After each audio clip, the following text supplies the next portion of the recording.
how to remove the password or PIN from an iPhone. In this video, I'm going to show you how to remove the password or PIN requirements when you unlock your iPhone. And if this video helps you, please consider giving it a like and also subscribe to my channel because that really helps me out. So to get started, the first thing we need to do is open up the settings. Then once in the settings, scroll down and we just want to select Face ID and passcode. Now you're going to need to enter your passcode to be able to enter this area. So go ahead and do that. Then once you get into Face ID and passcode, if you have Face ID enabled, you can stop it from requiring your Face ID by unselecting Unlock iPhone. And you can also go into Setup Face ID and turn it off there.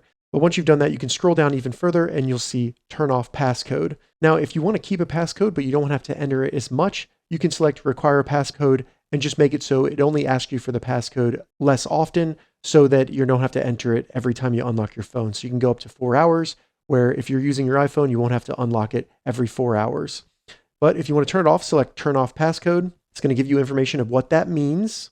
This will turn off some of the features, including Apple Pay, your car keys, things like that. So go ahead and select Turn Off if you really want to.